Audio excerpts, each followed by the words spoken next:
Greetings, beloved. This is Leah, and we are here to answer another question about sickle cell, around sickle cell, of sickle cell. So, I hope you're prepared to learn something new today. So, let's get on to the question.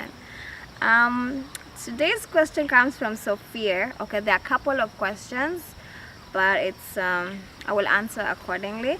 So, when were you first diagnosed? Was it difficult to get the right diagnosis? What particular challenges do you face as a woman with sickle cell? How does it affect your everyday life? What is the most important thing someone who does not have sickle cell should know about it? Well, thank you, Sophia, for your question. And I've spoken about this for a long time. I was actually diagnosed at the age of 6 months, right after my two older sisters were diagnosed. So it wasn't very difficult to get a diagnosis because my two older sisters had already been diagnosed. So it was automatic that every child that followed them, or every child that my parents had, was to be diagnosed. Screened and diagnosed for sickle cell, and they found that I had sickle cell. What else did you ask? What particular challenges do you face as a woman? Okay. Um, well, in terms of like the effects of the disease, one of the biggest challenge is that I get particularly painful periods. Apparently, very many women living with sickle cell have this problem, and for me, it has actually gotten better through the years because of eating better, exercising, and also handling myself in a very careful way during that time of the month. And yes, that was one of the biggest problems. Because this normally happens because of the nature of our sickle cells. The clotting and the obstruction of the capillaries, and also the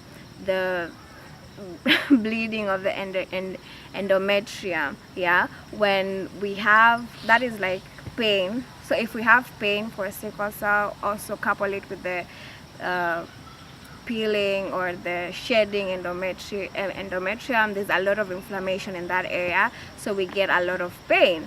The next big problem, which is not which is not a problem for many, but for me particularly, I really had a difficult time accepting this. It was the growth and development. Like, so sickle cell patients or women living with sickle, okay, not women, like just people living with sickle cell, not all, but some, they experience lowered growth and development, which is very good, especially that you'll always look young for most of your life. But now it comes with the self-esteem issues. Now you are apparently 25 years old, but you don't look 25, so you are not, let's say, in the same playing field as other women, if you know what I mean. That means your hips are not fully developed, your breasts are not fully developed. So I had a very big problem in high school when we were going for functions or when we were meeting people, especially in the men. It was very difficult because I always compared myself with the other women in the room, because I used to find that I was the smallest in any given room. I used to look so young. I used to be like treated differently. They did not I was not on the same platform as other. That's what I felt. And I don't know if other women have felt this way, that we have to overcompensate because we are missing the so-called assets like other women. But for me, I have tried to reconcile that, and I am learning to accept myself each day as a woman. Like, I am supposed to look the way I am supposed to look, and there's no cutout or box shaped feet, or there's no one size fits all for a woman. A woman is however she's looking. A woman is the way she's looking, the way she's accepted herself. And women vary in shape, size, color, height, length, width, strength. Okay. Any other challenge? Well, another challenge is my eyes. Oh my god, the first contact you have with anyone, interviews, meeting people, is with the eyes. For me, it was very difficult. I didn't know how to do eye contact.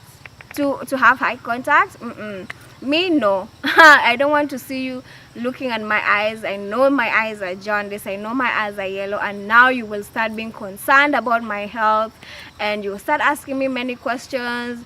Then you start looking at me different. It all comes back to self-esteem, and all comes back to self-acceptance. Yeah, that's another problem I had as a woman. And yeah, just trying to fit in as much as I could, when being myself was the easiest thing for me to do. And I love myself to 2 bits, and if I don't love myself, it's like I am actually rejecting what the Most High has created. And I am a magnificent being, and even with my I love my jaundiced eyes. Like I I don't even realize them. I have a little bit of self-esteem issues with that area, but I'm trying and I'm learning to accept that.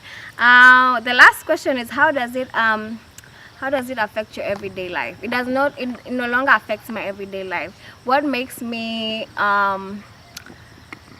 feel I like being different, because other different people can relate with me. Other people who live with sickle cell, other people who have so-called not the peculiar forms and features can relate with me. So people are more open to sharing their life or their experiences with me, because they see that I am also different. So it hasn't affected. I think that is for the better. And what is the most important thing someone who does not have sickle cell should know about it?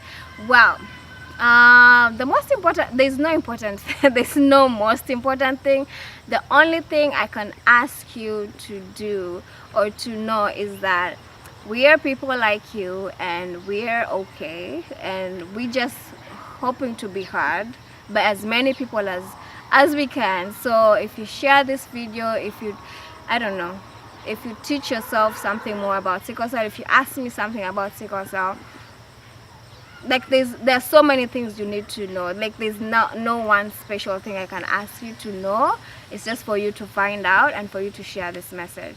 Thank you very much. This is your girl Leah. I hope you learned something new today. I will see you in the next video. Thank you.